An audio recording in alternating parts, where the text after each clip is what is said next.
The following is a KB9 OHY special presentation with the Orange County Amateur Radio Club. All right, guys, let's get ready to get her started here. We're about 10 after, so thanks for everybody for coming tonight. And we've got a lot of stuff to do up here, so we don't want to waste any time if possible. So we're going to try to keep it moving tonight. Steve, would you mind doing the opening prayer? Okay, everybody stand, keep your hats off, please. Dear gracious Heavenly Father, we come to you today and we just ask you to watch over what we do here, to guide us, lead, guide, and direct us, and show us what you'd have us to do through this club. And Lord, we just thank you for the many blessings you give each and every one of us. These things we ask in Jesus Christ's name. Amen. Amen. Amen. All right, and the Pledge of Allegiance. I pledge allegiance to the flag of the United States of America and to the republic for which it stands, one nation, under God, indivisible, with liberty and justice for all. All right.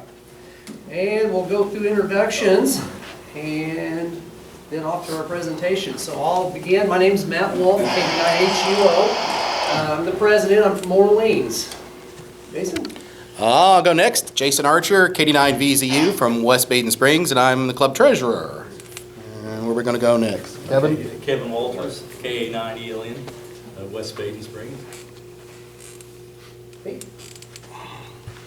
Oh, over to K1 Good Hot Fudge, Pete from Mitchell. Your turn. You're up, Bill. You're up, Bill. Okay. Well, if I stand up. No, you're Yeah, just plain Bill. Bill Willis, N4BW, West Baden. Steve Wilson, K9SLW, Orleans, Indiana. Just go on around that way, I guess. Matt Schrader, KD9ABG, Paoli, Indiana. W9IKE, Ike Schoenfeld, Salem, Washington County. Don Government, Milltown, Indiana, K8DO. Stephen Jones, Paoli, Indiana, KB9 Victor Alpha. KE8 ICE, Calvin from Eckerty. Rick Hockett, K9RVH, Ethel. Josh Berry, KD9, JZN, DePaul, Indiana. And our visitor. Yes, Patricia Goffinet and his wife, and whatever he said. All right, back to you, Matt. All right, well, there we go. Thanks everybody for coming. We've got some new faces in here, so I'll try to catch up with you here before you get out the door this evening. Thanks for coming. Really appreciate seeing you in here. With that, we're going to turn it over to Pete, and he's got a presentation for us this evening on soldering.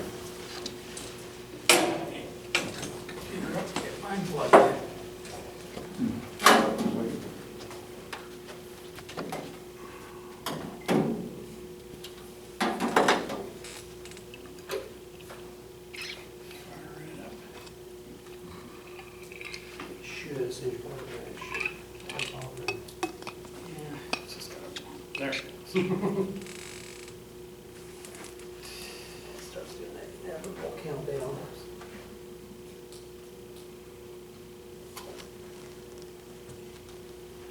All right, let's see if we get a picture now. Picture, right? Should, maybe. There we go. All right. It's all yours.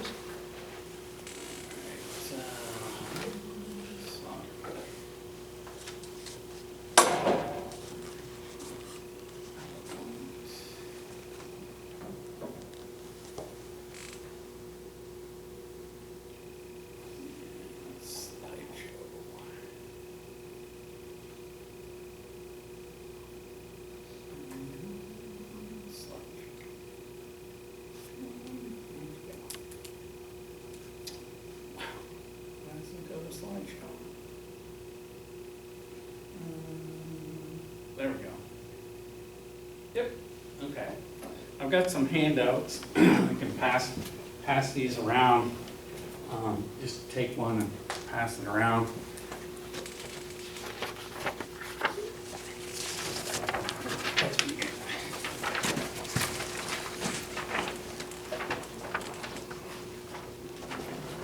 I found this picture on the internet. I put it in that handout. And on here it gave a pretty good depiction of how to begin learning soldering. If you take a through-hole component, put it through, you can add solder to it, and ultimately what you want to end up with is a cone shape of solder. And then you let it cool. Some examples on there, that's a really good one. A big blob like that is too much. Not enough would just barely cover it. A cold solder joint kind of looks like it's soldered, but it's really not. And if you get too much heat, it'll turn color and maybe wreck the pad. And sometimes you might have multiple components next to each other. You've got to be careful of a solder bridge. If you run into a solder bridge, you can take a little paintbrush, a little artist paintbrush, and cut the tip off and just kind of pull it through that, and that'll release that bridge. The other way of dealing with a solder bridge is take some liquid flux and drop it on there, reheat it, and the solder will be sucked away to the two little shafts. So just some beginner examples. The biggest part of soldering comes from right in here. You got to have confidence in what you're doing. You need to practice a little bit. You need to explore the different methods of soldering. Let's see. Why doesn't it? Use the arrow key, sometimes that'll... Okay, let's see. Oh, there we go. So things to think about, like cleaning the surfaces. You can take a razor knife and clean off your wire end or clean off the thing you're going to solder to. You can use flux. There's resin core solder. I wouldn't use acid core solder on anything except for plumbing. But even on plumbing, you can get a little can of paste and just put it around the two copper joints, and when you put them together, the solder sucks right in between the two of them. And that's what you want to do on your electrical components too. You want it to suck right in like that, and that gives you a really good joint. Being able to judge how much heat you need. If you're just doing a little circuit board with a tiny little lead, you can use a tiny little point and put your temperature down at like 400, 425. If you're on a circuit board and it's got a big copper pad on it and you're going to solder something big to it, you might need to crank the temperature up. So you have to practice and get a feel for how to get the temperature on your surface. The way I do it is I'll put a little solder on my tip so that when I bring my tip down to solder, the solder itself is conducting the heat to the component that I'm working on. That works well. Pre-tinning, if you have two surfaces, you can tin that wire and then tin this wire with just a little bit of solder, and then when you go to put them together and you hit it with a soldering iron, they're already got solder on them, so they suck right together and solder very well. Those are some good techniques to have. But getting in quickly and out with the right amount of temperature, having a plan. When you look at something, you know, what am I going to eat? A lot of heat, a little bit of heat, a big tip, a spade tip, a pointy tip, all kinds of decisions. And those are things you can work out as you learn and practice with your soldering. Let's see if I can get this to... There we go. Having good Q-tips, clamps, tweezers, solder wick, solder sucker, alcohol dispenser, different types of solder and flux. A static pad with a strap to your hand sometimes is necessary if you're working on, especially in the winter when sparks and things fly.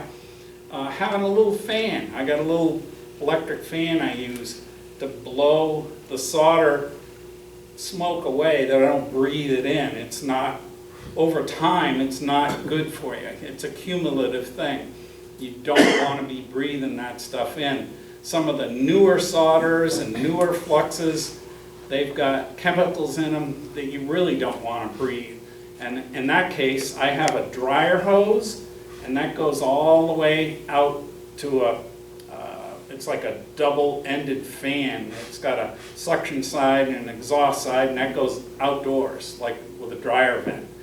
And that's right on my bench on a swing arm, and I swing that right down to where I'm gonna do some of that soldering, and it sucks all that smoke right out, and I never have to breathe. Magnifier that comes up on a screen, and I can see the components really easy. Those work, and some of them have a lot of delay to them, so when you move your hand, there's actually a delay. It's like you move and then it moves, you move and then it moves. So that's cumbersome. I found just a magnifier glasses on top of my glasses seems to work the best for me. Everybody's a little bit different, but that's what I like. There's different soldering irons. There's a 15, a 70, a 500, a 700. There's hot air workstations. Basically, you got to think outside of the box. What is it that I want to be soldering? How deep do I want to get into it? You can get little rolls of solder in a tube, very inexpensive. You know, or you can spend a lot of money on some really good solder. I buy it in the big rolls because I do a lot of soldering. So you have to think about what it is you want to do. I'll show you some of the examples of things that I brought over here. We can come around the table after and look them all over, but for right now I'm just going to show you these little tweezers I bought at a sewing shop, a little quilting shop. They were $6 and $5 and $4, and they work great. They pick up the tiniest little components and they work great. Before I found those, I was convinced that what I needed was these ones from Sweden, these little tweezers. How much you think those are? 40 bucks.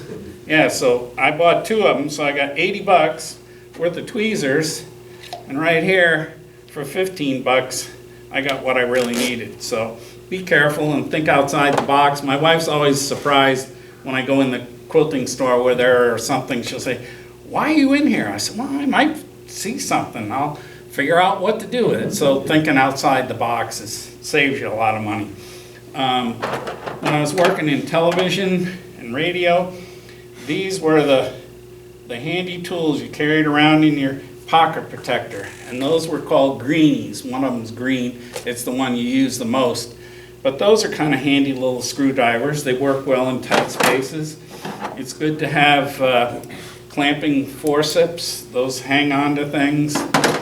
Weller used to make a really lightweight 15-watt soldering tip. Now they're all Chinese and whatever, little pencil irons. They work good, but the Weller one was really neat. Now they don't make them anymore. I was kind of sad about that. The one that I really use a lot is this guy. It has a 1 watt through 700 watts. And it's temperature controlled. It understands how much heat you're pulling from the tip, and it just keeps pouring the heat on until it gets up to temperature. And that just plugs in right there like that. You pull the trigger, and in a few seconds, like 10 seconds, you can put solder to that, and you can solder a tiny little board like something like this, tiny little solder like that, or you can lay it on a big copper board, and I've actually, at my friend's house, he said, "Well, how good is that thing?"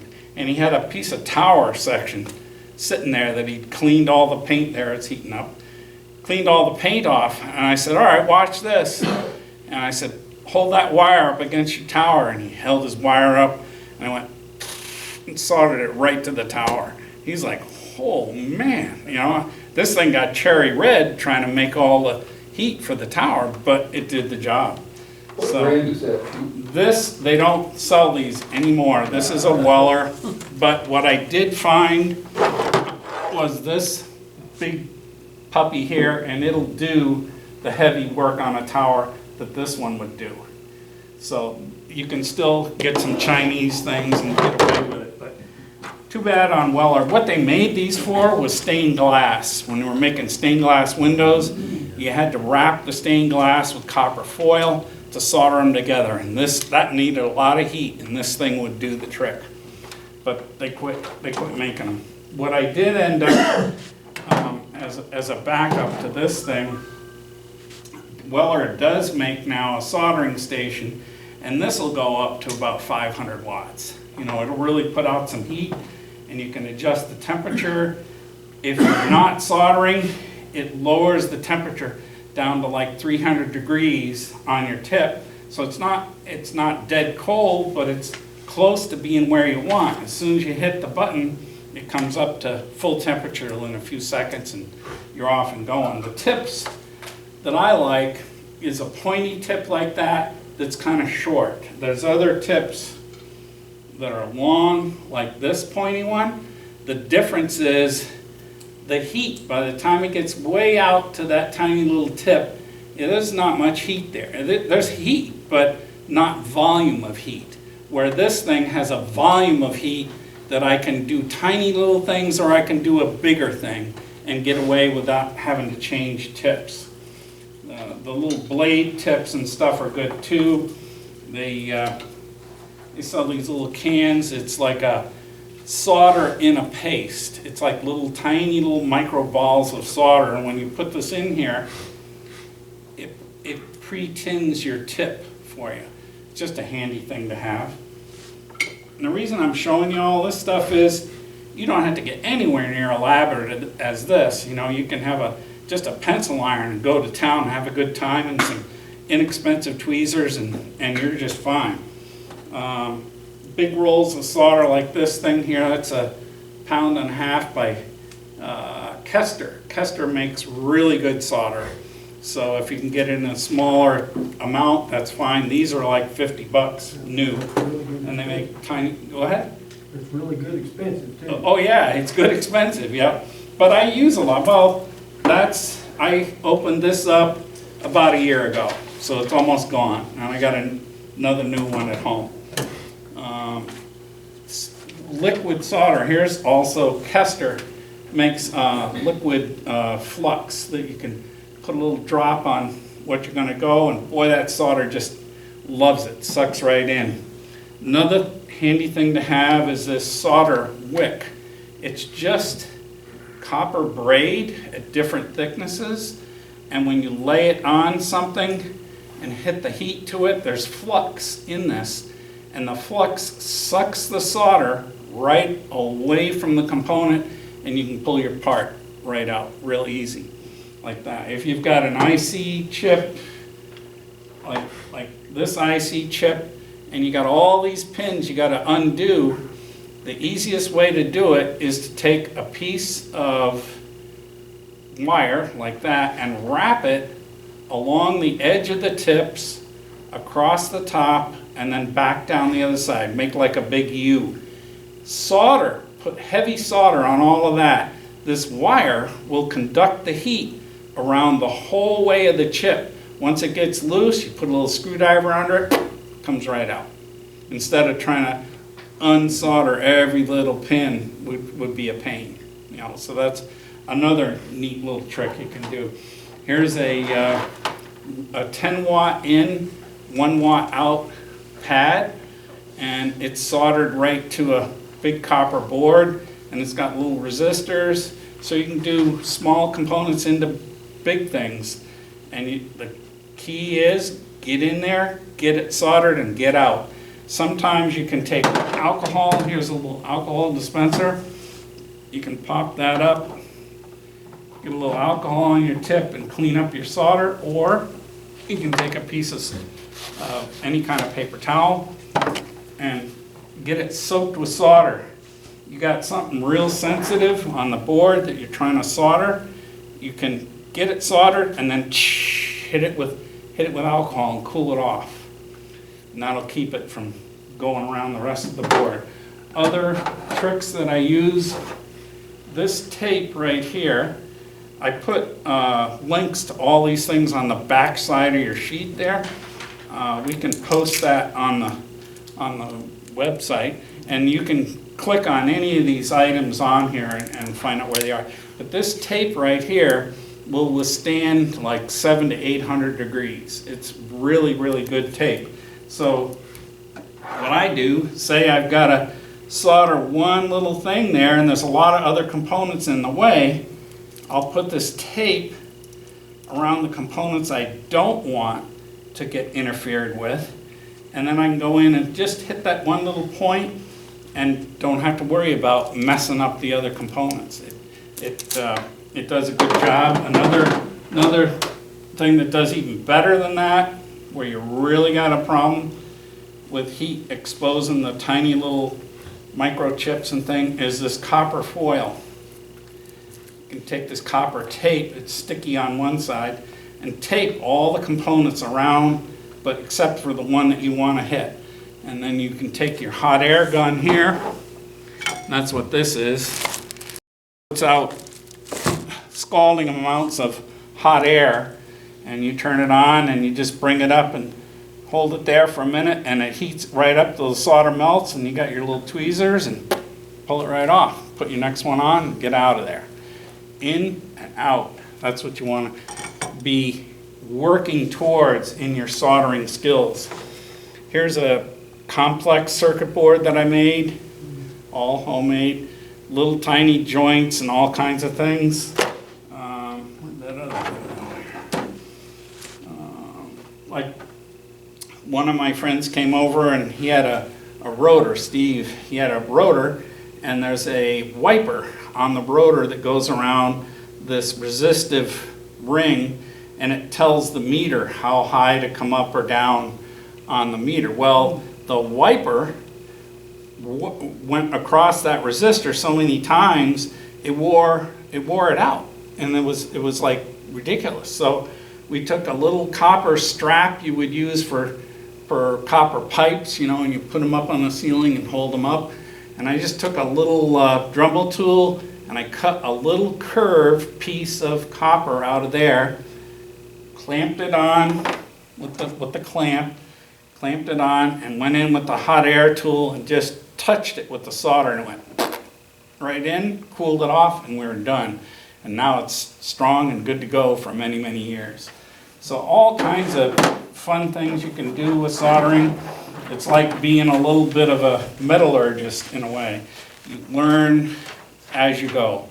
And you don't have to have all this stuff. You can do simple stuff and you can do complex stuff. These are really advanced soldering type tools here. This flux here, you don't want to breathe this stuff. That's why I vacuum it out. But it'll work on the tiniest, like little things the size of a fleck of pepper.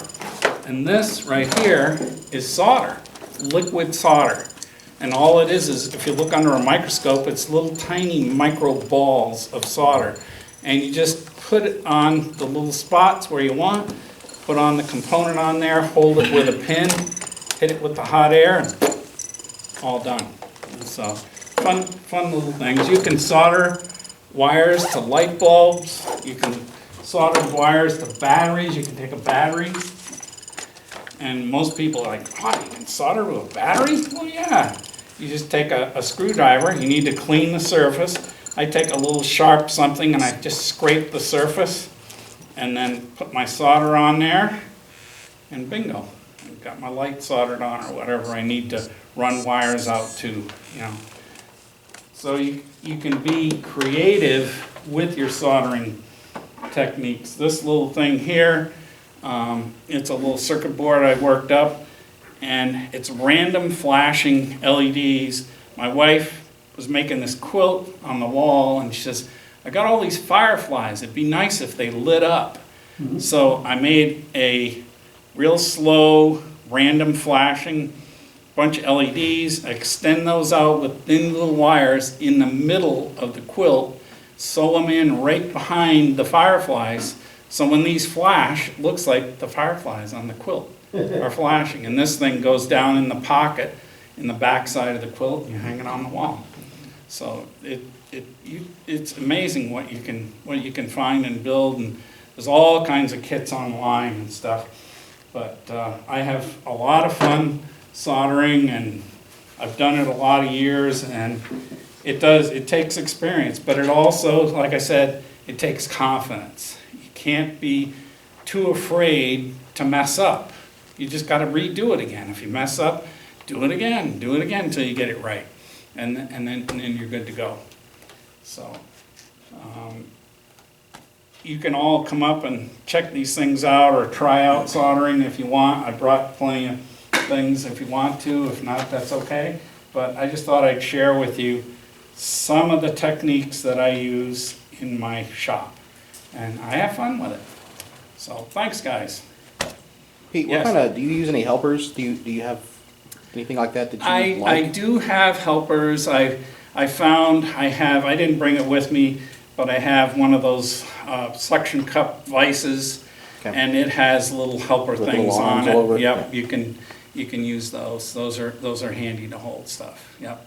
But I did find that microscope with a screen on it, you had to get up into the $400, $500, even $700 range before you got one that had good pixel level and it had instant movement. Most of them, the cheaper ones, like I said, you move your finger here and your finger moves up there. You move your finger and then your finger moves. You know, it's a pain. You know, where the really expensive ones, it all moves just like you are. So unless you want to spend a lot of money, I'd just get these down to the drugstore. I don't know, they're $7 or $8. You know, magnifiers, 2.5, and they work great. I put those on. I can see those tiny little components, and it works great. Questions? If you ever want something soldered and you don't feel like you can handle it, give me a holler. I'll help you out. It's in the little tray you got there, or you got this little clear tray up here. Oh, okay. These are tips for the different angles and different amounts of air can come out of this hot air station. You can take the hot air thing off. By the way, this is not that expensive. I think this was around 120, 110. Wasn't bad at all, and it's a very, very good one. There's a lot of cheap ones out there. Some of them had the fan motor built right into this. They're terrible. This has the fan motor in here, and the air comes up this tube, and there's wires in there, and you just hit this little button, and it turns on, and this is like a super mega hair dryer. You know, it really good. You can look down in the hole and see it red hot in there. So you can get up to like 800 degrees with this thing, and it'll melt solder. And as soon as you put it in the cooling station, it shuts off the element, and the fan runs until it cools all the way down, then it shuts itself off. So it's worth spending a little extra money. One of the things I recommend in the back of your shack, on the back of your bench or under your bench somewhere, is this copper foil. And the reason we use this in the industry, all of our racks, all of our stuff in the studio had this copper foil running between them. And you can screw on a copper lead. I did not solder on there on purpose, because lightning, if it were to come into your shack or come down your coax or whatever, it has such intense temperature jolt that any kind of soldering, it just blows the solder off and it becomes a non-good connection. You want to bolt something on. Here I crimped this on, and then I soldered too, so I got two things going on, but just solder alone wouldn't do it. So this goes in, there's a copper strip in back of my bench, and each radio has a little thing coming up to it. Boy, it really quiets it down too. On HF, gets rid of a lot of the noise, the staticky stuff, just by having a good copper ground. And this goes out to a grounding rod outside and the copper pipes in the house. So we'll do grounding another time. All right. All right. Thank you, Pete. Okay. Congratulations. Yeah, you can come up and have your hand at soldering. A good light, you want to have a good light. These are cheap and they bend around, work really good, and you can see what you're doing. So yeah, come on up if anybody wants to try some soldering. I'll show you. I'll sit you right down here and you can have that and solder something heavy or something light or anything you want. Try it out. Don't be afraid. Like I said, have the confidence. That's what it takes. Ike's gonna jump right in. Yeah. While he's doing that, I'm gonna pass this around. I found this on Gigaparts. It actually, Gigaparts had found it with me, and they sent me an email that had this on there. It is a tape measure that's marked for antenna building. So it's got the different marks for 2 meter half wave, 10 meter loop, 6 meter quarter wave. It's already pre-marked on here, so I thought I'd bring it in here and pass that around, let everybody kind of take a look at it. And if it's something you're interested in, I just thought it was unique, so I thought I'd pick one up, give it a try. This would have a hard time doing it. It could do it, but that's pretty thick, and that's a lot of copper here and a lot of copper there. So I would use this. Go ahead and pull the trigger on that. And are we gonna flux it in advance? You can, but this has flux in it enough, and that copper is all nice and clean. So what I would do is get that hot, hold it, and then I would get a put picture of solder on the of our tip logo. first. I can shoot it off of that screen, but, hey, Matt, could you pull the podium a little bit further away? Yes, sir. Thanks. Okay. Okay. Okay, now lay the tip. Could you put it just somewhere for a minute, the opening slide? That's Matt. Matt's got it. Oh, no, before that. Yeah, but Matt's got, that's all Matt. But right Matt's beside controlling it, that. right Oh. on. You got the opening slide with the logo? Go ahead. Yeah. Hold it right there. That? And Is keep that what you putting want? some on the tip. Yeah, there we go, Yeah. that's what I was wanting. Oh, come on here. You know. See it? Anybody who wants to take a look, you can come on up here and do that. We'll just take a little break while everybody's doing that before we get started with the rest of the, what we have here. And you're done. How was that? Perfect. You okay? Got a nice flow. Wouldn't you know, I'd have all the Yep. trouble. And trying to then, get would you take alcohol to the? Yeah, I flux? would clean that up with a Q-tip or a rag. Steve had asked about acetone. I mean, acetone's okay as long as you know that you're not Yep, trying to so hurt now any on plastics. this, that was solid copper on solid copper. Over here, I would definitely use some liquid flux. So we'll put some liquid flux on here because there's many little wires and you want it to Off suck to the up. side. Yeah, so go ahead and try that. And remember, put a little solder on your tip first, then you'll know it's Getting it hot. up.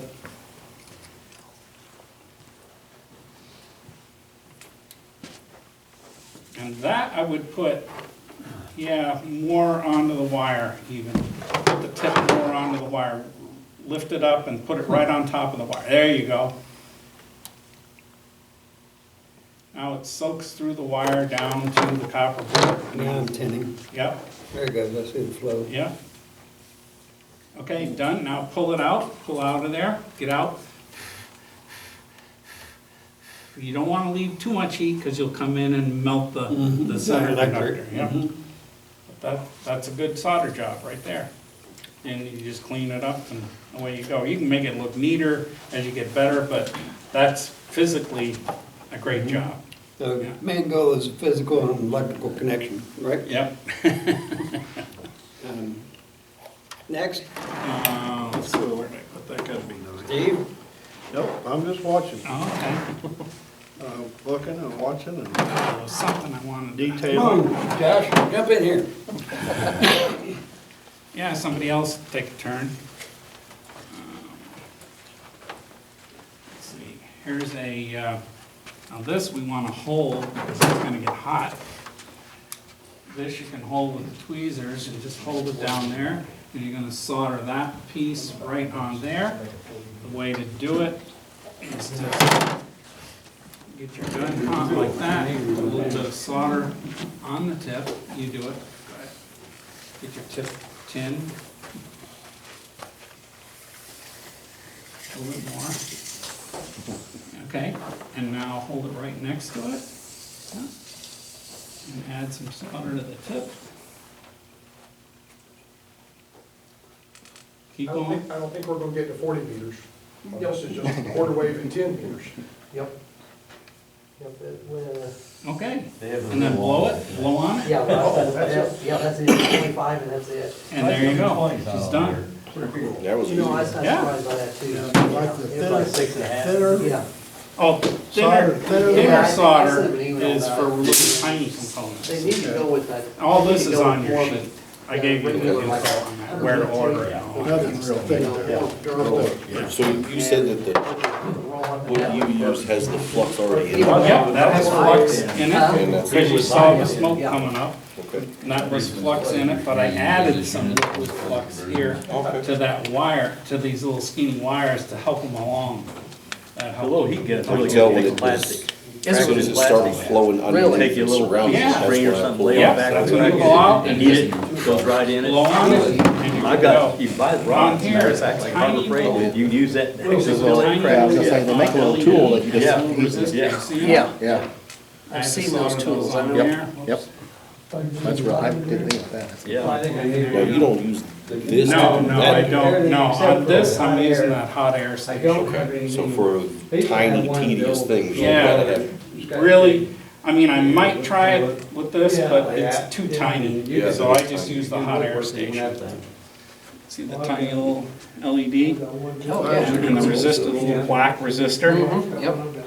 And it solder goes on with the hot air station. So I just put them in place where I wanted them. And then with a little pin, I just held it. I had tape holding this to the board. Yeah. And then I put a tiny little bit of that liquid solder in the syringe.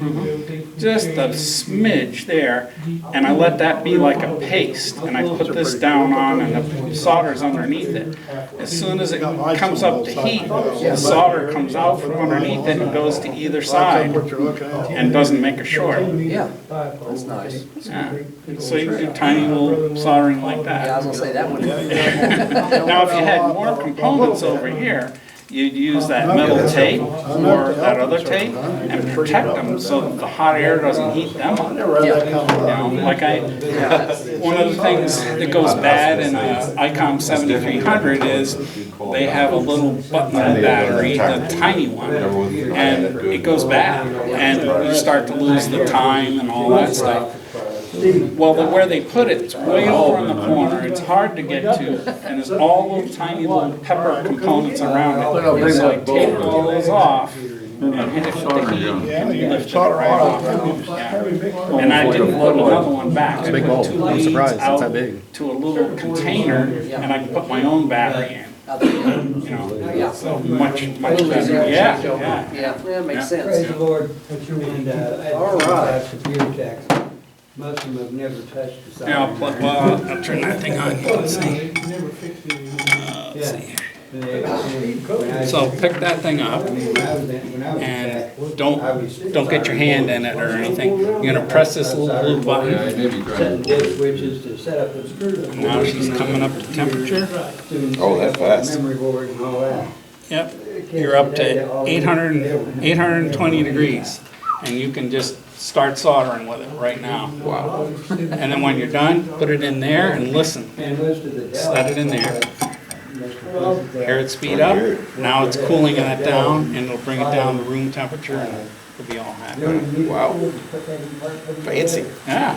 So the holder has enough thickness to dissipate the. Yeah, it's got that high temperature paint on it. And it's real heavy. It's iron. Oh, okay, It's okay, a big cast iron. That's what I kind of wondered. I thing. wondered Yeah. how it would. Yeah, go feel it.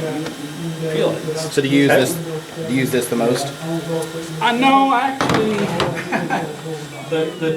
between this and this, I do a lot. With all the surface mount stuff, I use that. Yeah. Started out as a colonel and lieutenant colonel. What's your source for greenies now? For the what? Greenies? The what? Greenies? Oh, the greenies. I'll have to send you a link to that. I got these at a electronics supply store. Yep. Driving parts of So these they- fixed. You have to get out. I think I've got one red one left. They walk away. Yeah, they do. It's like, I wish you'd walk away something not a greenie. Yeah, that's real high temperature tape. That's enough damage to have to let somebody else take over. So when you were, So you were couldn't see on real well full how, colonel for 2 years? how are you No, I'm actually using for 10 this years. to shield? I made colonel when I Oh, was okay, 22. so, where'd that go? Okay, so say, I've got this thing here and I wanna remove that little LED. No, I was just saying that a lieutenant colonel can only stay for 28 years.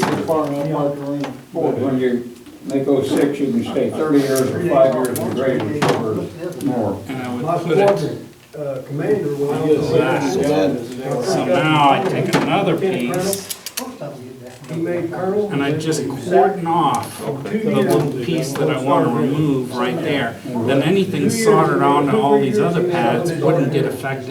Yeah, well, you see, Yeah, you can retire it shields it and it anytime. dissipates it. The copper dissipates it. You gotta even serve more. at least, I guess, a year in grade is a minimum. Yeah. That's how that works. So about 2 years after he left our squadron. What is But that having called? good tools is a good thing. These little When they gave me the dikes Legion of Merit, right here, that's my boss. these was, are Major pricey. General I Gary think Harrison, these his are grandson like was, $45. Benjamin Harrison. I actually have a set, And, but I think I've got the green. So when he pinned that Yeah. on, I said, "John, I These think little this things, on another they're year."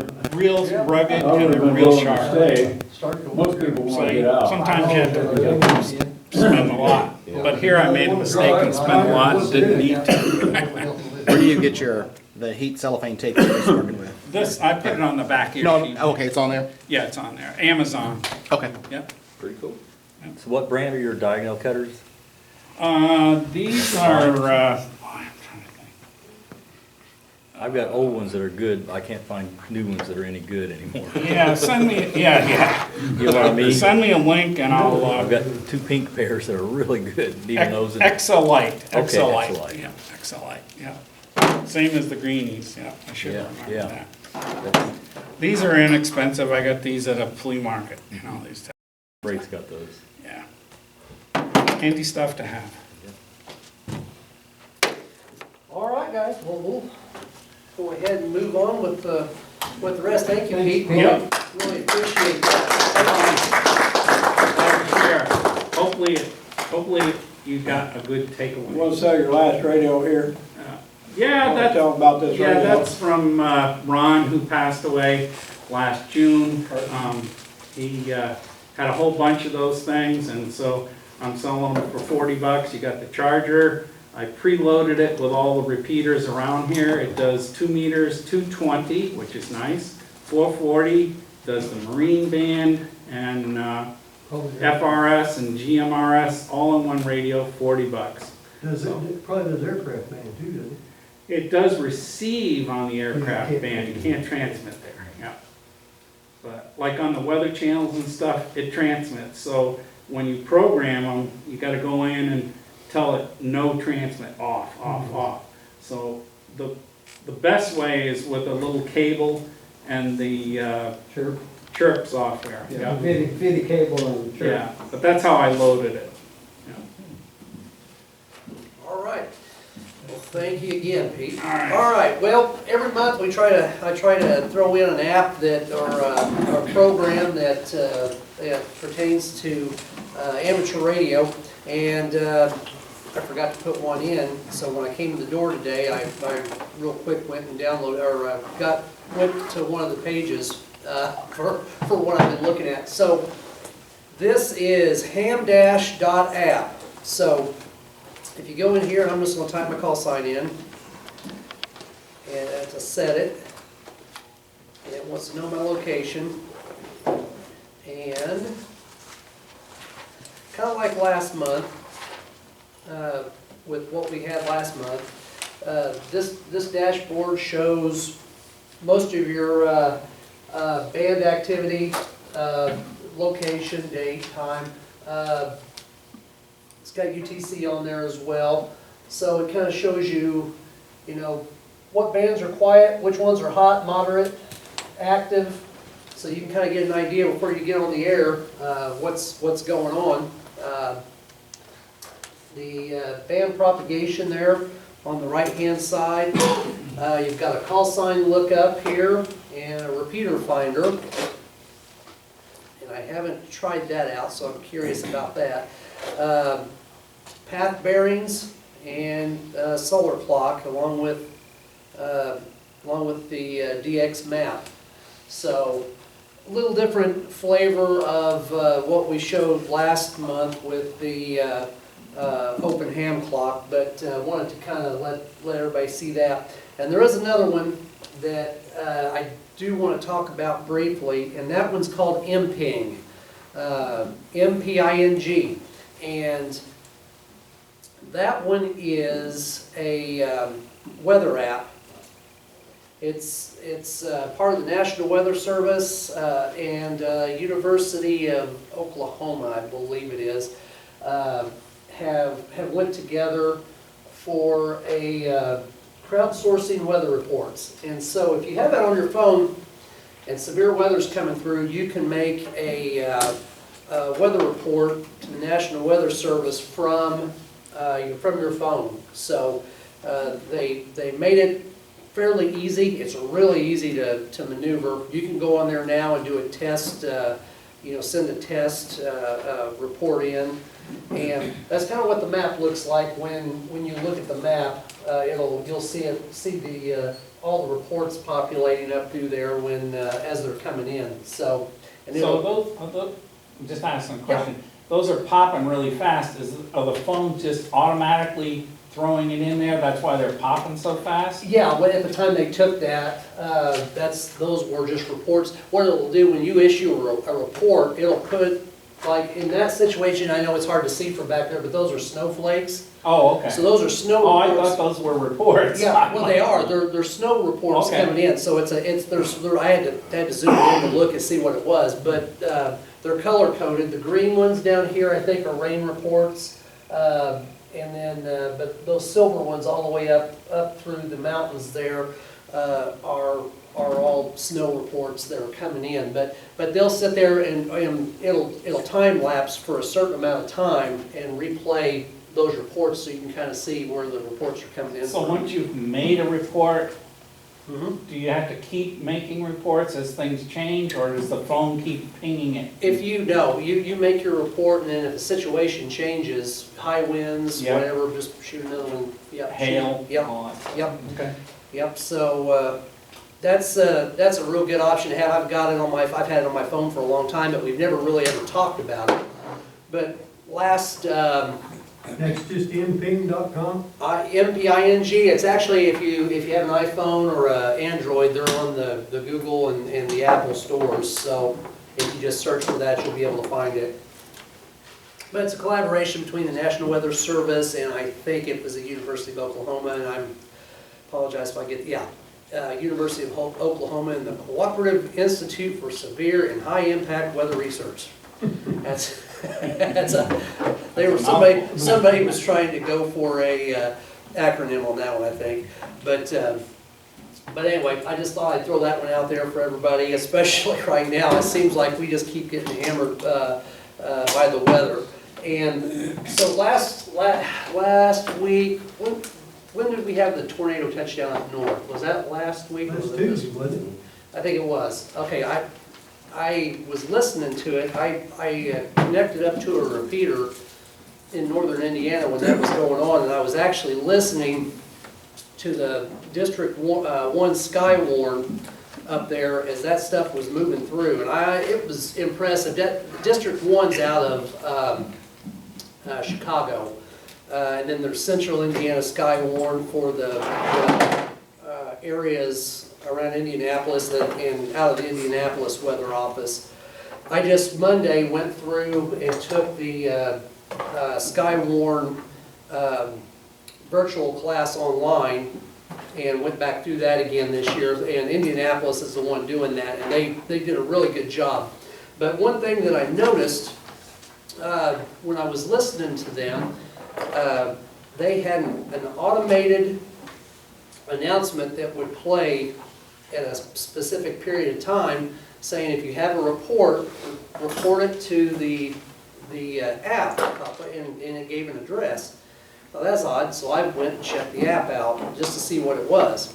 It was basically similar to this ping tool, but I think on the back side of it, they're kind of able to see the reports come in. So I've been playing around this week and created this monster, or it's turned into a monster, but I using Google Forms and Google Sheets have come up with basically a storm reporting dashboard that we can use locally if we need to. It's not done yet. This is just something I'm playing around with to see if it's a feasible option. But as you make a report on this, it will automatically update it to the map. And for example, I've made all these reports just for demonstration, but you can see up here, power outage, and you put in, I put in the option of who the power company is for the area where the outage was reported. And I've also included the number where you can call and report that outage without having to, dig through the internet and look it up. It's right there when you make the report. So like that, tornado and structural damage and roof damage. Down here at Marengo, we've got flooding. English has snow. I probably should have flip-flopped those because English is famous for their flooding. And then we've got high winds over in Pekin. So I'm still working on it, but I did want to just kind of point that out. Once I get it done, we'll show some more. But I'll real quick. Let's see. There it is. I don't have this page published yet, so I have to be careful. This map that's on here was the first iteration of it, which is nice, but I had to manually go in every so often and update the map. It wouldn't update on its own. So decided to go with map 2.0. But you make the report, you click on it, and then, just like any other form, and I've done so many of these, it has my email already there. So, call sign, contact number, and then GPS location. So you can go into this, hit the GPS location, and it likes the decimal down there. It really likes that one. Or, wrong button, it'll do city and state, or it'll do a physical address. So I'm just going to do Orangeville, Indiana, Orange County. Type of weather event, we'll do a tornado up there. And that'll take you to the next page that it needs, which is wind damage estimates. And, what's happened. Now, if you select power lines down, it's going to take you to the power lines thing where it wants to know your provider. And once again, Orange County REMC, there's the outage number for them. Then I've given it the option, you can actually submit a photo if you need to. If you have damage and you want to take a picture of trees down, stuff that would be good for the National Weather Service, or this would really be good for EMA and local police, so that they kind of know what's there before they get there, if they have some idea. So, like I said, this is just a beginning point, but now we've got it entered, so we'll go back to, and I just got the notification on my phone that I made a report. Hit the reboot there, and guess what? There's our tornado with the power outage. So, but it's not showing some of the wind damage notes, so I still have to expand that down to show the other information. But again, it kind of gives you an idea of what I'm working on, and that's looks like that's what they were doing as far as the app in northern Indiana. So it would kind of give you, if somebody gives you a tornado a report here and then another one in Orleans or south of Orleans, if you've kind of got a path, so you can see a little bit better by the reports where this stuff's going. But it's something I was just playing around with to see if I could do it, and it's not live yet.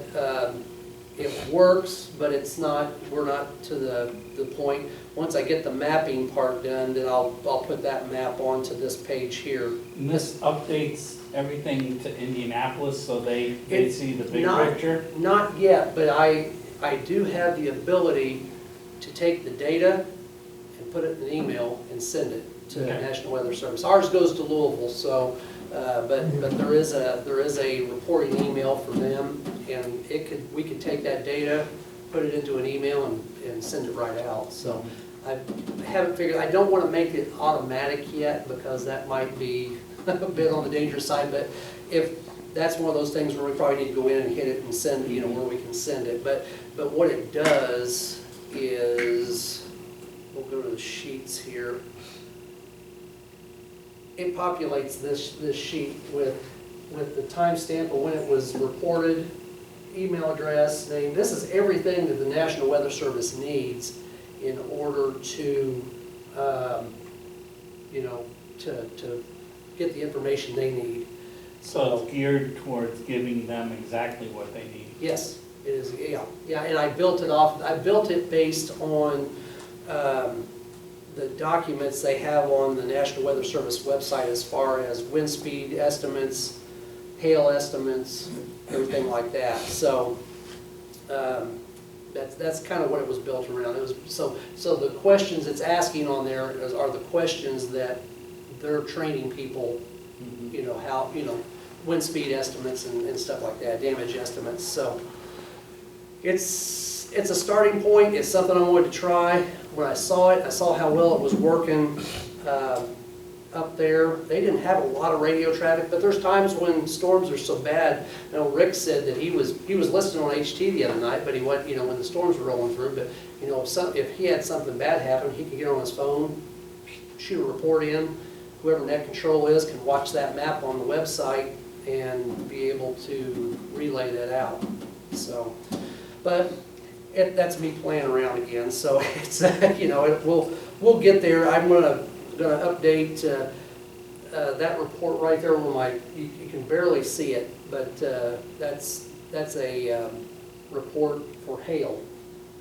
But you can't see the icon very well, so I'm gonna have to change that to something else to make it a little bit more visible on the map. But anyway, I wanted I had put a link to the previous one that I had made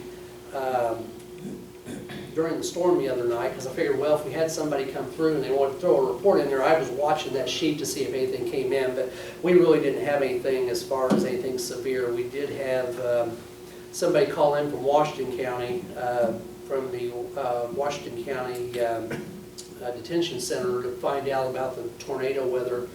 They had the tornado warning that alerted to the southern part of the county, and it was kind of a cone getting a little wider as it got closer to Washington County, and so he was wanting to know what we had going on. But I said, other than just winds, nobody was reporting anything, so it kind of it was windy, but not, we didn't have a whole lot of damage. We did have some power outages to the north. I was watching both Duke Energy and REMC's maps online just to see, and you could see them start popping up. French Liquor West Baden had about 50 customers that were out early on, and then it just kind of expanded to the north up towards your house. So yeah, I saw that one pop up, and I knew it was going to be a busy night for those guys. So, but anyway, I'll update more as I get a little deeper into it, and once I feel like we're in a solid place. Yes, sir. I just wanted to step back. Did you say that ham-dash.app? Yes. Is there an actual app for that? I don't think so. No, I tried to find it through it. Yeah. The other one you said has an app, MP. Yes, it does. Okay. Yep. All right. So anyway, there's the map, by the way, case anybody's interested, since we've had a lot of weather here lately and probably will continue to have some, there in the green, that's the Indianapolis Skywarn area. Paducah is there in the gray, and then we're there in the orange for the Louisville office. So, Rick, is that right for Du Bois? Are they out of Louisville? Are they? I think they're Paducah. Yeah, I do too. Okay. Unless they changed it. I'm not, that's what they've got on the. Yeah, they must have changed it. When I did the training in person, it was in Du Bois, and it was a guy from Paducah. Okay, okay, yeah, they may have switched it around then, but I surprised me too, because I know we talked about that at some point about them, so. But, so that kind of gives you an idea of the Who's the break. yellow up there, Cincinnati? Yes, Okay. yep, forgot about them, yeah. Yep, that's, so, gives us an idea. Let's see here. All right, next we go to Jason for the treasurer's report. Well, Jason doesn't have a whole lot. You're getting a vacation compared to what you had. I know. It's slowing way down. We do have one, Matt paid his dues for the membership KD9 ABG, so we need to vote on that to approve him. And that was $20 that I put into the cash on hand, since it wasn't worth going to the bank to deposit, just $20. So add that in, that puts our total for the checking account and the cash for the club at $21.3338. Still got that $1,043.22 hanging out from the ARRL. That puts the total of everything in the bank in the cash at $3,176.60. Now, So somewhere. let's vote on. Oh, yes, yeah, so, Keep everything nice and legal. yeah, that's a good idea, yeah. Vote to approve Matt for full membership. Do we have a motion? Motion. Okay, second. All in favor? That's how easy it is, all right. Remember, Yeah, we'll get to that. So did you want to do something else before I continued? Nope. Okay. So we did have some expenses since our last meeting. Renewed the post office box like we talked about for $88. And you had the ARRL insurance for $9.05 for that extension. I'll talk about that for a minute. Yeah, I did add, like I said, $9.05 to add on the new equipment up until the expiration date on the current policy. And then when we renew it, the price is going up. It is going to be around $197, $5 or $7 to cover 2 repeaters, 2 duplexers. Trying to think what else I have on there. There's an antenna. What's that? Antennas and cable? Yep. So that's the total for both machines, but it actually has went up. It looks like the fee has went up on those. For ARRL insurance? Yeah. It's how much? 190, I think it was 196, 195, something like that. The prices went up. Yeah, that's, I don't know if that's based on our area or if they've just done a price increase on it, because it surprised me too, because I was gonna go ahead and re-up it, and all it would let me do is go ahead and tack that on until the renewal comes in, so. So how much was the difference? $9. Yeah, $9, 905 was what, to get us to the renewals period. The 2 repeaters. Yeah, both of 2 them. repeaters, Yeah. everything. So if we round up the cost of the insurance to $200 to make it easy, we've got about $20,000 worth of equipment. That's $1 a hundred, right? Yeah, yeah. That seems like what they've always charged. I thought it was less than that, but don't hold me to that. I can't remember. I thought it was less than $1 per. Okay, it's a bargain. Yeah, it is. Considering what could happen. Either way around, it's. I'm not complaining, but I wanted to be forthright with that. When I saw what the renewal price was going to be, I wanted everybody to know ahead of time so we didn't have any sticker shock when it happened. But and that renewal will come in next month. So anyway, and I'll also address the $1,043. I still haven't heard a word on that. I do somewhere, the report, the final report for the repeater, going to the ARRL Foundation is here if anybody wants to look through it, to what we sent in. So it's sent, and we, in that, in one section, we question, what to do with the entirety of the rest of the money, because originally anything we didn't use was supposed to go back, but they haven't asked for it. We've made multiple attempts to contact them to try to see if we could use it for another project, specifically buying batteries for the 2-meter machine, some heated LiPo 4 batteries and charger. So as soon as we get some direction on that, we'll kind of move forward with that. But that 1,000 is kind of a holding pattern until we hear something. If we don't hear from them, we can talk to them over David. That's what I plan on doing. Yeah. The foundation usually has a booth there in the ARRL section, so I'm gonna corner somebody over there about it, because I hate to shine a spotlight on it, but at the same time, we want to do it the right way. And As long as we keep it in reserve. yeah, I would love to just be able to keep it for the rainy day fund or If they ask for it, we're prepared to give back.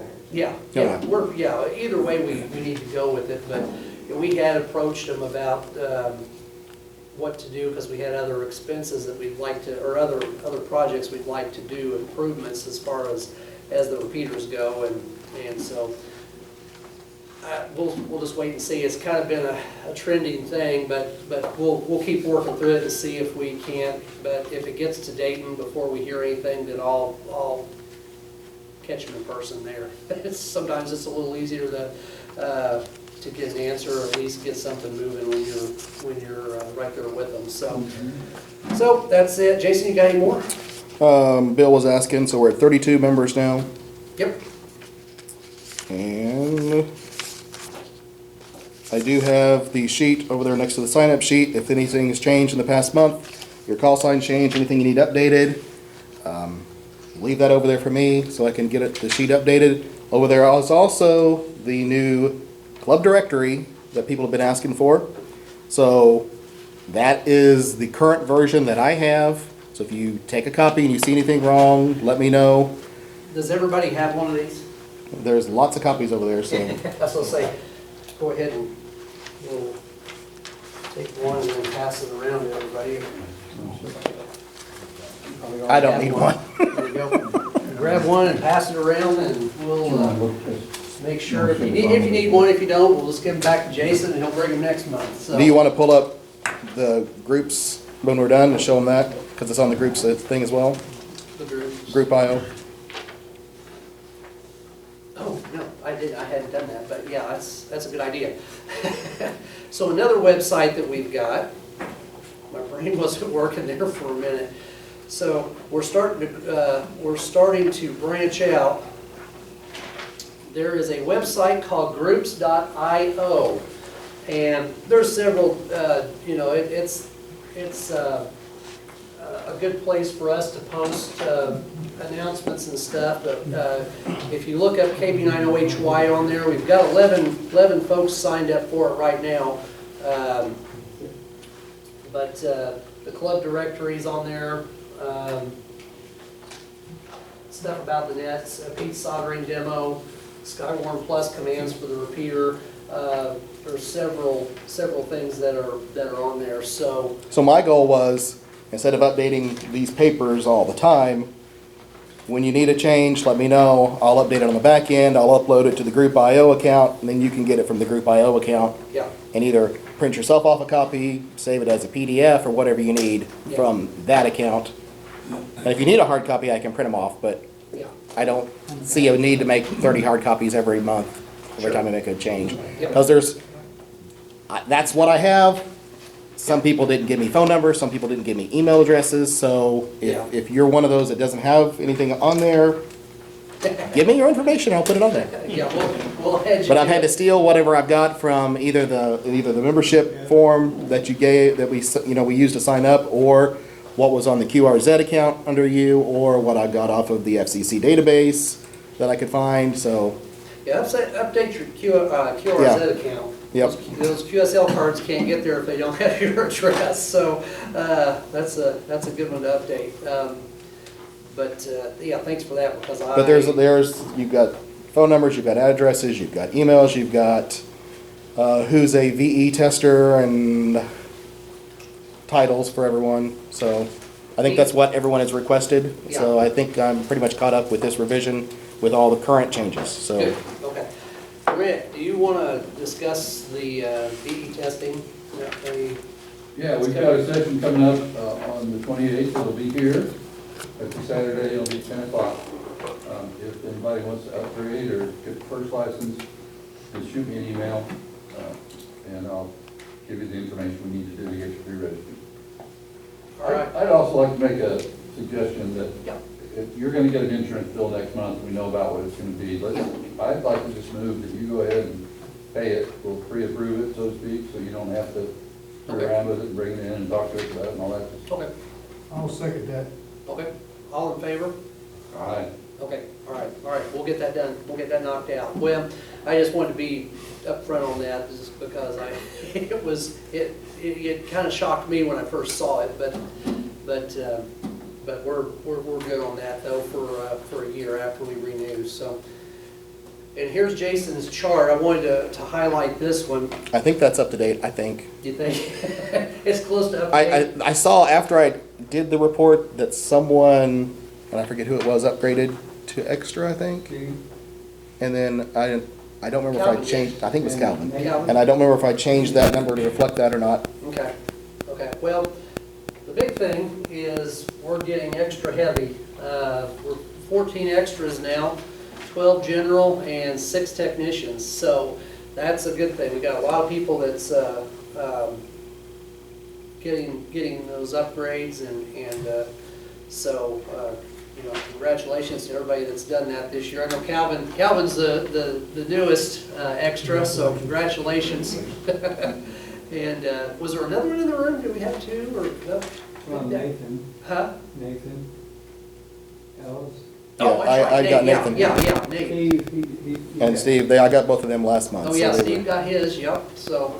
I just don't remember if I saw Calvin before I did that or after I did that, Yeah. so. So we're getting loaded up. We've got some folks that are offering to help out with the VE testing, and so we're really, if you know anybody that wants to get tested, let them know about the test session coming up. And then also if it's after the test session, get with Rick and we'll try to work out what we can to get some, get some testing done, because I'm sure there's somebody else out there that's gonna need it too. So, we've worked with, a couple of people coming in before meetings and stuff and doing the testing then. So, we'll try to do what we can when the schedules permit, so. All right. And also don't forget sign up sheet like always. Make sure you sign up sheet. put your name down so we know who was here. Yep. All right, do we have any old business that needs to be discussed? Anybody can think of? I don't think there is any. The lack of projects has kind of moved us that direction. All right, any new business? Yes, sir. Yep, Bill. Bill work. Go ahead. Go. Well, I've had a couple of things. First, thanks for the directory, appreciate that. Matt, we want to thank you for putting together that final report. That's a very comprehensive report. Well, I was hoping to kind of flood them with information as far as what we did and how we did it, so. Well, that's something we need to keep for club history. I've got a lot in digital, there. I just printed that one out, but I've got a digital copy of it, so. And the other thing was, how many of you still get a printed copy of QST? Okay, there's not very many of us. One of the big advantages of getting the print copy is you can go back and instead of proactively looking for a specific article, while you're trying to do that, you run across some stuff you didn't read when you first got the publication, which is what I did this week with the January issue. How many know that this is the ARRL year of the club? Okay, one. So this I knew it too. this January issue has quite a bit of interesting info about the year of the club. There are 2,000, I think it's 2,800 ARRL affiliated clubs in America. We've talked about Parks on the Air before. There's a good article in here about Parks on the Air. But there's several articles in here about the year of the club and the different kinds of clubs, and also the focus on clubs activity this year with a bunch of ideas about what clubs can do. And some interest. How many of you, or is anybody here that had your license renewed 2020 or before? Okay, so you're in for a surprise because the FCC no longer issues paper licenses. And so you have to go in and apply on the net to get your license printed when it's renewed. And Bill, they will, if you call ARRL during a weekday, they will help you get it renewed. If you're stuck, it's not easy because there's like 2 or 3 sites you got to go through and register your FRN number, and there's a separate paying site where you pay whatever the cost is. So it's complicated. Bill. It is. It is work. When Rick Emmerich helped me upgrade mine, it wasn't just a few days that I got an email from FCC, and you go over and click on it, and it would take you to a PDF, I think PDF, whatever they call it, and you can print out your license there. Now, Send it to me automatically. one of the other things that I find helpful, I'm a life member, and for those of you that haven't joined, or maybe if you have joined, but just in the last few years, a fellow ham in one of the clubs I belonged to years ago recommended that I become a life member. And he says, look, when you're at the stage you got an amateur extra license, you're going to be a ham for the rest of your life. You know, you're not going to quit. And so, instead of paying the annual dues, become a life member.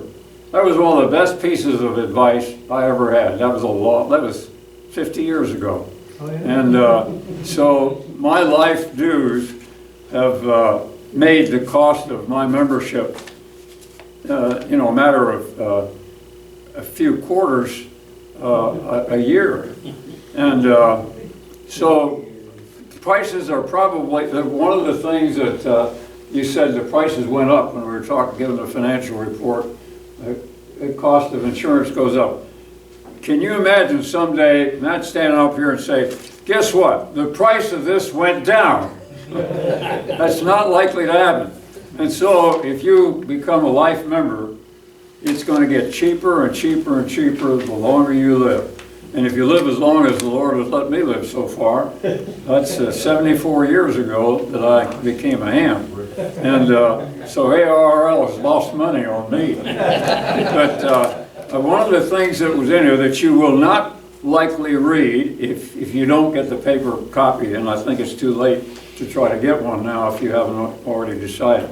But one of the things that is valuable for those of us that like to read is to see what contributors' comments are. Anybody ever read the letters to the editor? Well, not a lot of people do. And in this issue, there is a recommendation to change the amateur extra license qualifications. When I became an extra, which I believe was in 1964 or 63. Anyway, back then, I became an extra the first year it became a new class of license. And back then there was no sub-band. There was no additional benefit of being an extra. The only thing that was that you got a little certificate that was, I think, a 5x7 size green certificate. It looked very official, and it said amateur extra on there. And it cost 20 words a minute code test. And one of the articles in here is about the value of code. And this operator says, you know, the CW is something that works regardless of what the band circumstances are. You can always, virtually always get a message through on CW. I was on the ICC, International Continental Traffic Net, years ago, and used to handle traffic. And we handled traffic regardless of how many lightning flashes there were or bad conditions. And we always managed to get messages through. Sometimes it took longer than others, but anyway, CW has some real benefits. So this proposal is that they add the code test to an amateur extra class, put the code test back in there, but he said 5 words a minute. It was 20 words a minute when I took it. But you know, all of you who've been licensed in recent years, you didn't have any test. So there are some real values of it, and one of the values of having this physical copy of QST is that you run into the stuff that I'm just telling you about, plus many other things, that you will never see by getting it on the internet, because you're not going to spend that much time, and you're probably going to be proactive to look for something specific that you're interested in and not run across things that you didn't even know were there or had no idea about thinking about at the moment. Anyway, here's an extract. You don't get the physical copy, do you? No, I got the digital copy. So there's info about the year of the club, 2026. So we got a good year that we've got this thing together and going full speed now with 2 repeaters. All right. Thank you, Bill. Yeah, I remember those code tests, 5 and, what was it, 15 for general? 13, that's right. It's been so long ago, I tried to forget, but, yes, sir. One thing, I don't know if everybody in here knows it or not, but this club actually started in 1989 or 90, didn't it, Bobby? Was that when we started it? Somewhere along in there. So it's not a new club, it's been around for a long time. Yeah. It kind of weaned away a little bit after Larry Jones, but. Yeah. But 92 is when we had that first class. The only reason I remember that is because that was my senior year of high school, so I remember, you know, everybody was in that class that kind of went through. The club started right after that. Yes, yeah. Actually, it started before that because 5 of us met out where that Japanese restaurant is, and we started the club then. Yep. So, oh yeah, we've been around a few years, off and on.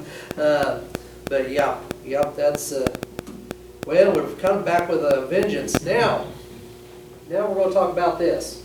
Is that you? Well, it's supposed to be. Looks a little bit like It kind of looks like me, and it kind of, if you see me when I'm building something, I do kind of look like that. So, we're going to have a little challenge for the members of the club, and I haven't announced this anywhere except for here, so I'll put this everywhere else so anybody else that wants to get involved can do it. But, first annual challenge, we can build, everybody can build an antenna, and there's a few caveats there. Must be constructed between tonight and our meeting on May 21st. Commercially manufactured antennas are not allowed. Antennas must operate within the FCC amateur radio allocations and must be constructed by the person entering it into the challenge. So, thought it's something a little fun, a little friendly competition for those who might want to get into it. We'll get some more details on that, but we're gonna, we'll look at things like construction quality, materials used, most unique. We're gonna have a few awards there to give out for those, and we'll check them and see, see how we come up, see what you guys can come up with. So be thinking about it. It starts tonight. I didn't want to say a whole lot publicly about it. I think maybe 1 or 2 of you might have known that I was kicking this idea around, but I didn't want to kind of let the cat out of the bag too early and give everybody a jump start. So that starts tonight, goes through May 21st. Next month, Bill will be giving the presentation And Bill, I've got it wrote down on the calendar. What is that on? Well, it's going to be about the insulator challenge. Okay. A ceramic enigma, is that right? Yeah, that's right. That was That's the it. title I gave you, I guess. Insulator enigma, right. That's it, So okay. it's, this will take us back to before we had all the insulators that we've got today to make it possible to have these lights in this place with no windows. Yeah. Yeah, so we've got that coming up with Bill on the 16th, and then the following month then, on the 21st, then will be the, we'll just have some fun that meeting and do that antenna challenge. So just want to throw that out there, and that's all I've got if nobody has anything. I Yes, have sir. something, I don't know whether anybody's keeping up with it, they came up with that new replacement to ham clock, this openhamclock.com. Man, I tell you what, I just got involved in this recently and watching it. It is every day or two, they're upgrading that thing in major ways. So if you haven't looked at openhamclock.com, you need to go take a look. And I tell you what, it's a world of difference what it looks like today than it did even a month ago. Oh, a month ago, yeah, it looks, yeah. Way different. That's Come it a long right ways. there. Yeah, if you're wanting to, and I don't know, mine looks goofy today, and I'm not sure what that's all about, The but. theme that you pick determines a whole lot of what the actual layout of Yeah. widgets. Pretty cool. If you go up there and click on your call sign, that's where right now, presently, you can do all your settings within there, and you can change a lot of different things in there, just depending on what you like. But Yep. if you haven't seen this thing, man, I tell you what, it's pretty cool. Yeah, and if you put your call sign in, and if you're operating, especially if you're doing digital, you'll start seeing, you can see who's, I've got so many windows. So you got that one set up, I can see that lightning, that zigzag down there in the middle is a lightning strike. Yeah, Yeah, I knew they did with that. but, Open hand clock. Pretty cool. yeah, but it seems, like you said, every month they are doing something different. For some reason, this is not cooperating with It me don't at look all. like, it don't look like mine does right now. Yeah, I don't know, well, Jason and I were talking about it before the meeting, and I brought that up, and I'm like, that's not right, but I'm not sure what's causing that, but. Well, it's got a dark theme, and the Yeah. original's more of a lighter theme than that. Yeah, I think that's. Maybe it's part- because it's dark out tonight. It could be. Could be the time. But yeah, you can pick, I mean, there's a ton of stuff, we talked about it last month, but there's a lot to pull off of that. Solar, all the, oh, there we go. Reset layout, that didn't help. But, you know, you got your solar activity here, I mean, you've got, it's kind of like the ham dash. It's got some of the elements are the same, but it's a nice tool to have when you're on the air, and you can kind of see, what bands are open, kind of save you a little bit of One time, of but, those options that you can choose, that's vocap too, and that vocap's pretty neat. yeah. I guess while you're there, did you see that they've revived Ham Clock and it's not gonna die after all? They've did a new plug-in on the Yeah, back if you end. actually have one of the ham clocks that you built with a Raspberry Pi, they're starting to get that one Or back the- up. Somebody's taken the reins on that. The Pi or the Innovato Quadra, Yeah. both would do that. Yeah, You just there's a gotta couple change of them. Some of the features started dying off on it, and they stepped up and started making updates to it, making changes. So if you've got one of those, good news, it's not going away. So, but I like this one a lot better because it's just easier to get to. I can open it up, put it on the screen, the second screen I've got there in the shack. So, but. All right, any other questions, any other business? Yes, sir. Remember when we used to have the lightning strike award? Yes, I do. Poor old Delbert Atkins, he got that 3 or 4 years in a row, remember that? Yep. Patrick still has that. He got his, he's from Crawford County, I don't know if he's even still alive, he used to work at Paoli Indiana. He got into ham radio, and he got hit so many times that I think the insurance company told him he couldn't, if he was gonna put an antenna up, he's just on his own. Because he got his equipment knocked out, I don't know how many. I remember. It was like something was just can on him, you know? Yeah. I got hit once bad. He was aggravated about that. Patrick, I think, ended up getting hit, and he got it back, and so it's still sitting at his house. We may need to revive that one One too. award you don't want to win. That's the award you don't want to win, yeah. All right. Anything else tonight?